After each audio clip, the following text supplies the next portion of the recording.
Hello, welcome to another tonalist landscape oil painting demonstration. This is your painter in residence, M. Francis McCarthy, and the painting I'm bringing you today is called Rocky Beach. It's a 12 by 24, and I finished this a couple days ago, and yeah, I'm real happy with it. Real pleased to share it with you. Currently, you see me doing my underpainting. That's on a nice piece of prepared hardboard. It was prepared with 2 coats of transparent gesso and then sanded down, and then I oiled it down, and then I had a bit of an issue. Something was a little funny. I ended up struggling with kind of this bobbles or texture on it, which, as much as they can be a little bit annoying, most of them will just come off with a little bit of very light scraping once the painting's completely dry, so not a big stress there. Although, like I said, they were annoying and do show up. In fact, in the members area video, five and a half hours long, maybe longer, but very good. I think very good.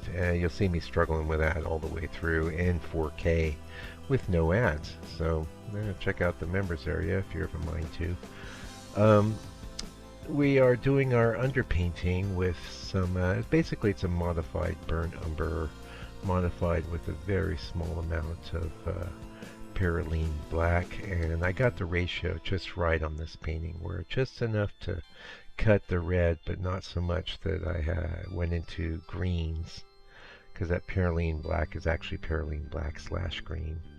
And I've done that a couple times in some of my recent paintings, and I've had to counterbalance that with some crimson. But I got that sweet spot. I wanted a neutral tone, very similar to like raw umber. The reason I don't actually use raw umber is because of it's very transparent, and it's hard for me to build things up in the underpainting. From there, we pre-mixed our colors. All of that's in the members area. You can see I broke it down to about, I think in this case, about 10 or so constituent colors. Went in and did the sky one day, and then the rocks and water the next day. And that looks fine from the standpoint of the video. The rocks were a bit of effort. I'm pretty sure that it was a worthwhile effort. I was just saying I'm a little ahead of myself because I don't use a script here, folks. I'm just, talking here. But what I want to say about the rocks, the big rocks are a challenge to paint. I don't know if you've gone after it.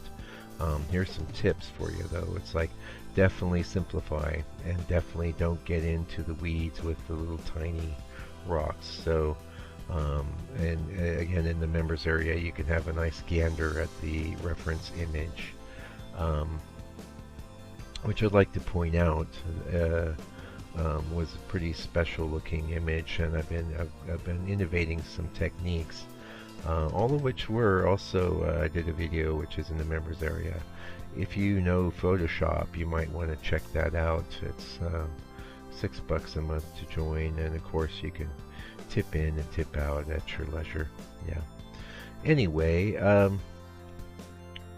yeah, premix those colors for the sky and the rocks and the ocean.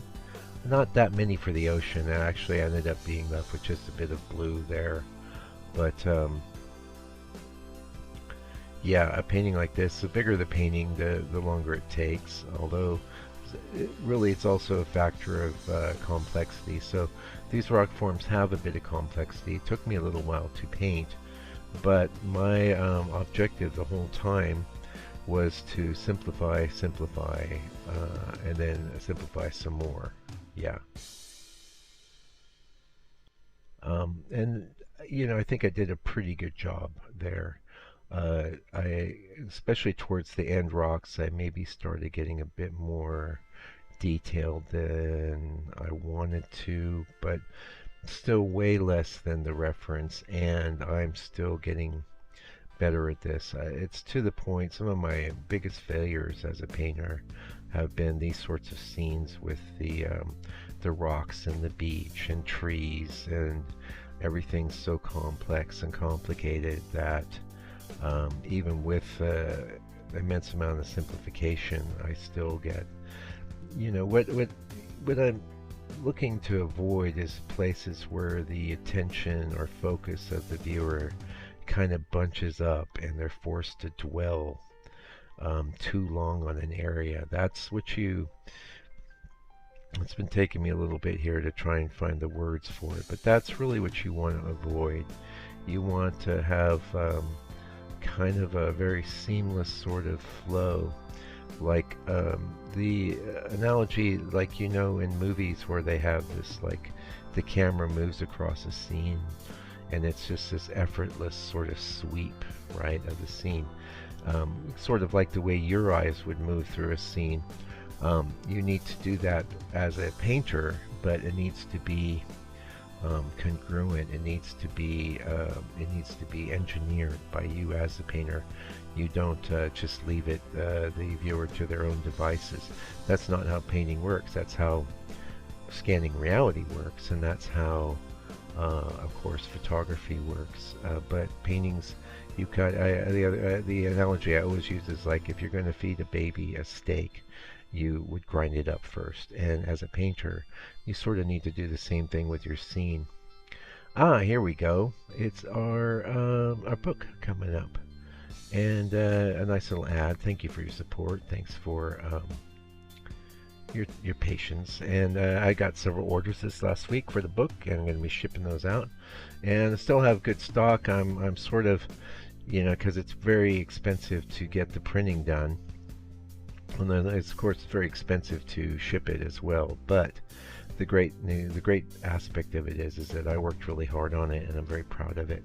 And it's getting out there in the world. It's getting into your hands, into the hands of people that appreciate my approach to painting, and you basically have all the insights about landscape painting the way I do in one place. So that's pretty valuable. $60 for that, and like it's a good chunk of that's international shipping and the printing. But I'm looking at a third printing coming up here. So just keep ordering and I'll get it printed. Yeah. Anyway, so next day we're into the rocks, and especially that area off to our right.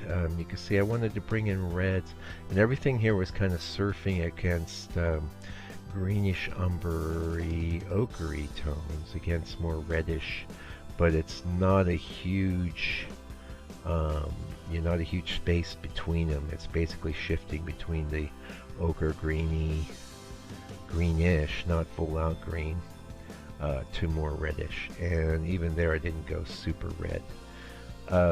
In some cases with accents of, say, a cool gray. Yeah, and very proud of the way those turned out. I don't exactly know where this particular seascape scene is from.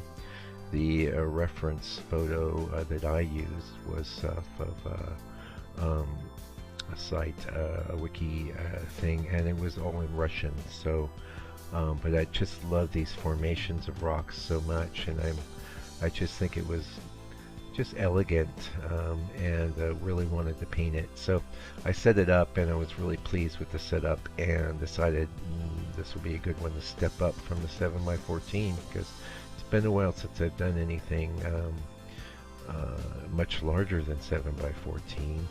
And a lot of that's just response to the lockdowns, the gallery activity sort of dying out, and people generally having a bit less money to spend. And then my life, I don't have a lot of room for storing things either. So you might be in a similar situation where you want to paint. Maybe I've had a lot of students like they're into painting big, but they have little houses, and the painting's a big painting, especially on a stretched canvas. If you're looking at the difference between a bit of hardboard that's under a 1/4 inch thick, as opposed to a stretched canvas that might be an inch thick, or it might be on one of these gallery canvases, which are usually like an 1 1/4 inch thick. Well, they're going to take up a lot of room in a hurry, And I always think about things like that because I lived with an artist for a long time, and she liked painting big, and we had a lot of big paintings in our life for a long time.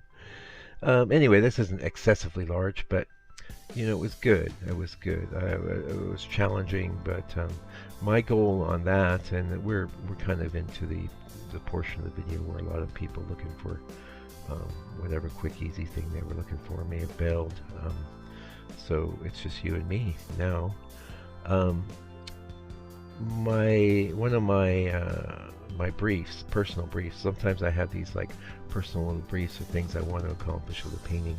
Here I was saying I don't want this to take. It took me 5 hours, but it could have taken me 8, 10, 20, right?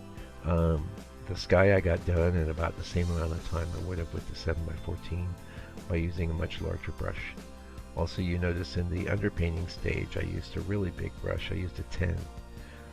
That wasn't going to work for these rocks and things here. That was mostly done with various twos, number 2 brushes.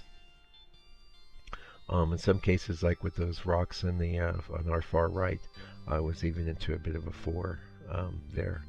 So, and of course I finished off the ocean with a 4 as well. So you can scale up your brushes, but really it's a mindset thing. You don't want to start getting, you're looking for ways to make impressions of what you're apprehending and paint that. You do not want to sit there and delineate every little factoid that's presenting itself from the reference image. That will create a really bad painting. You go, what about those photoreal dudes? It's like, yeah, photoreals say discipline. And it takes a certain mindset, one that I don't have and I never want to have. But if you want to be a photorealist, I doubt you're spending much time on my channel anyway. So much of what I'm after with painting is, and increasingly so, a softer, less detailed approach. A certain feeling, and I pretty much outlined it to you. You need to have your painting just kind of go in very smooth and easy into the brain of your viewer. That is your goal, and then they can sort of amble about in the painting a bit and take in. They could get their nose up against it and take in, the marvel of the fracture of the brush strokes. But most people will never do that. They'll be at least 2 or 3 paces or feet away from your painting. And they'll just be taking it in, and it should just go right in. So now we're into the waves, and I'm still learning with the waves, and I guess I'll be for a while. I'm real pleased with the way these came out, and the strategy I used on the waves is very similar to the sort of strategy I use with the clouds. A lot of time, you notice I painted a light color in, but it's nowhere near as light or bright as I'm going to be. But this creates a bit of a transition between the darker water and what's going to be the brighter aspects of the waves. And this is very similar to the approach I'll take with, say, with white fluffy clouds. And also I have, there's one on the channel here, Ocean Beach. It's a big painting. I'm leaving it up. And it was successful, not perfect though. And one of the reasons there is I went too bright on the waves on that. But that was a big painting actually, recently, not that far, maybe 5-6 months ago. A big painting I'd started before the second lockdown out here and decided to finish, and that's really one of the ones that got me back into doing this sort of scene. The last thing I want to point out before we head out is I got some of my yellowy greeny tone in the water, and I'm just really into that right now. I could have gone even further with it, but every color in this painting is kind of holding back a bit. It's a little bit subdued, and it's to have this tonal sort of antique feel, and I'm really pleased with the way that turned out. Anyway, it looks like this video's over, and I sure hope you got something out of watching me paint this. And if you did, leave me a comment, or if you have some financial resources, you can go buy this painting in the store. I haven't figured out what it's going to be, but you click on my site and you'll see it there, and it'll be a fair price. Anyway, until I come back with another video, do me a favor, do me a solid, take good care of yourself, your family, all your loved ones, and stay out of trouble. God bless you and your family.